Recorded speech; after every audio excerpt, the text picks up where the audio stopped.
Hello everyone, my name is Alok Mishra and I welcome all of you on my YouTube channel once again. Today, in this brief video, I will just introduce all of you to the concept of writing a critical appreciation. Writing a critical appreciation is very important for English literature students because every now and then, often, they have to write critical appreciation of a poem, of a novel, of a play, and maybe critically appreciate some lines from a poem or even unknown lines. So, once we know what actually this critical appreciation is, we can easily solve all those questions asked to us. Critically appreciating a poem, critically appreciating a novel, a play, an essay, a prose, a short story, short fiction, a novella, any genre, any form of literature. If you have to critically appreciate it, you can use the method that I'm going to share with you anytime.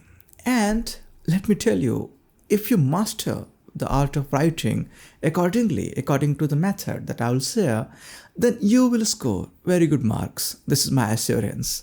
So, without further ado, let's begin the job. Even if it is a short video, let me have the liberty to introduce you to the concept of critical appreciation. Let us focus on an example, and this is a fun example. Suppose a wife asks a husband, "How do you like my hair?" And if the husband says, "Yeah, that's cool, it's beautiful today," will that satisfy the wife? No. Actually, the only answer that can satisfy the wife in such cases is you tell her you appreciate whatever she asks you, and you also have to tell her why do you appreciate, what is the differentiator, how that is different from others, how that is extraordinary. And the same stands for critical appreciation. You cannot say like, "This poem is good, I enjoyed it." No, that is merely appreciation. When we talk in terms like critical appreciation, you have to show your acquaintance with the art, with the genre, as well as your understanding and comprehension of the methodologies applied by the author or the poet in that case. And you also have to tell her what devices the particular writer has worked in particular work and how the work stands in the whole of the genre or in the group of works in the same genre, how it is different, how it is similar to any other particular work or particular works, what contributions does this particular work make to the genre as a whole, and where does the work stand in the line of literature, Hindi literature, English literature, and literature. Oh, this is a common thing. So you don't only have to appreciate, you also have to tell why do you appreciate, how do you appreciate, how much do you understand, and how much do you comprehend the art of producing that particular work, and how do you appreciate or how do you judge the work by the author in that particular work. Has the author been successful in communicating the ideas he might have wanted? Has the author been successful in using the devices, the literary embellishments to convey particular emotions, thoughts, or analysis or anything? So you have to judge the work of art and you also have to judge the artist. At the same time, you have to understand the work as a whole. So critical appreciation is many steps beyond simple appreciation, and that is why we have to have certain methodologies or certain framework to attempt such critical appreciations so that the examiner or the professor who is going to critically examine your work, your critical appreciation, will be happy and will also be satisfied with the answer that you will produce.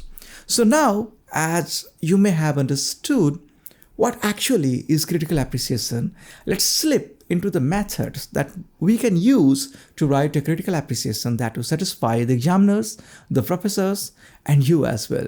So now we'll focus on the steps. Once again, as I always do, this is only my suggestion. You can always improve it. You can always deviate from it as long as you understand what you're doing. So you can devise your own methodologies. You can devise your own style of writing answers. But for that, you'll have to understand the nuances. And by using this suggestion, I hope you'll understand those. So when it comes to writing a critical appreciation of any work of literature, in this video, we are going to denote a work of literature as a work of literature. It may be a poem, it may be a novel, it may be some lines from some unknown poem, lines from a known poem, a play, a short story, an essay, anything. So when we have to write a critical appreciation, what we can do is we can begin right with the introduction to the work. If the work is known, for example, suppose you have to write a critical appreciation of King Lear by Shakespeare. So King Lear is a famous work. Anyone knows what King Lear is, who has written that. But when you're writing or when you are attempting formal answers, you have to introduce the work. So you'll begin right with the introduction. On the first step, there is introduction. And in introduction, you'll write about the work, the author, and any significant details about the work. If you remember or if you know, you must remember, I would suggest, like the date of publication or other works by the author and how this work is different from other works by the same author or other authors. So in introduction, you will introduce your knowledge about the work, your knowledge about the metadata or the information about the work. After writing the introduction, you can slip into writing the body of your answer or a critical appreciation in this case. So in the body part of your critical appreciation, what you can do is you can begin with a summary, a short summary to the work of literature, a poem, a novel, any work of literature. You can write a short summary that should include the messages that are in the poem in brief. What a poem is about, what a play is about, what a novel is about, what are the important events in the work of literature. So you will mention those details and the most prominent ones in your summary section. And after summary, you should write the schematic details of the work of literature. By schematic details, I mean if it is a poem, rhyme scheme of the poem, structure of the poem, form of the poem, linguistic uses of the poet in the poem, poet's expertise in bringing similes and metaphors home, bringing ideas home, bringing comparisons and analogies home, how successful has been the poet in conveying the messages that he would like to convey. So in the body part, you write the summary and then you write the schematic details of a poem, a novel. If it is a novel, you can write how many parts are there in the novel.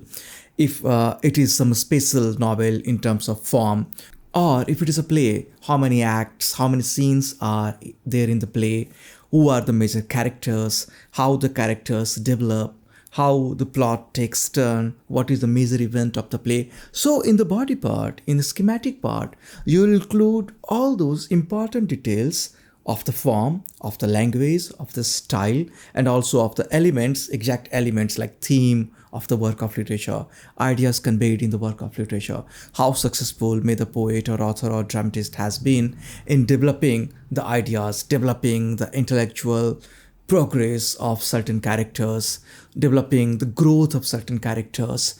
And after writing the schematic detail, what you can do to add weight to your critical appreciation is you can add the highlights. By highlights, I mean, suppose if it is a long poem, then which are the major images deployed by the poet? If it is a novel, then which are the major events or major instances deployed by the novelist to show some certain things. For example, if you are writing a critical appreciation of Pride and Prejudice, then what are the exact scenes that change the course of the novel, change the course of the action or the plot in the novel? So you can highlight important aspects of any work of literature in your critical appreciation in the body section itself. That will show your vast acquaintance, your deep knowledge of the work of literature that you are attempting to critically appreciate. So after body, you can slip into writing the introduction, but I will just recap.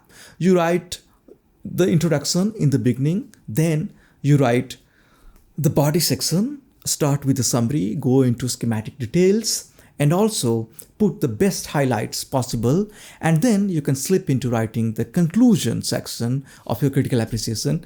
And in conclusion section, what we do is we conclude the things that we initiated in the introduction as well as in the body part. So in fact, it is a short conclusion or short culmination of your own ideas, but there are certain things that you can include in your conclusion section if you don't want to include that in your body part. So what you can do is you can measure, or you can analyze, or in fact you can judge the work of literature as a whole and also in its context. Suppose if you are writing a critical appreciation of the prelude, so this is a long poem, so how it is different from other long poems, how it is different from other long poems attempted by other romantic poets, or how it is different in nature and in style and in theme from other long poems in the same age or same period, and also how it adds to the corpus or to the oeuvre of the poet or of any author, like poet, novelist, anything. If you are attempting a novel, how does this particular novel shine in the whole list of works of the particular novelist? So if you are attempting, so let's say like Virginia Woolf's Mrs. Dalloway, so how does it add to Virginia Woolf's prowess or image as a novelist? How does it differentiate from other novels? What makes this novel special? So you can do this with any work of literature. How a particular work of literature makes itself special or different or similar to other works of literature in the same age, by the same author or by other authors. So in the conclusion section, you end your arguments with the best possible methods. Or in short, if I may say, you have to make the most passionate arguments in your conclusion section so that it ends right with the force, and someone who is examining or who is reading your critical appreciation comes right from the introduction and starts reading the intensity of the arguments in an increasing order, and when he or she reaches to the conclusion part, then you strike your ideas, your arguments with the most added weights so that it shows your introduction with the work of literature, your understanding of the work of literature, your comprehension of the work of literature, and also your comprehension of the work of literature in a wider context. So in short, this is what we can do to make our critical appreciations better, impactful, forceful, and also scoring. In the next videos, in the same line, I will try to bring the best methods or best a style of writing critical appreciation of particular genres in literature, like critically appreciate a poem, critically appreciate a novel, critically appreciate a play, an essay, short story, a novella, anything. So I will try to make next videos in the same line with particular genres, like I will try critically appreciating a poem with some examples so that you can actually understand what do we do in such scenarios. So this was it for today. I hope you liked it. I hope you also understood the points that I made. I will try to make it illustrious with some information in the video in the course of editing so that you can get the best ideas in the best possible way. Thank you for watching. Have a good day. All the best.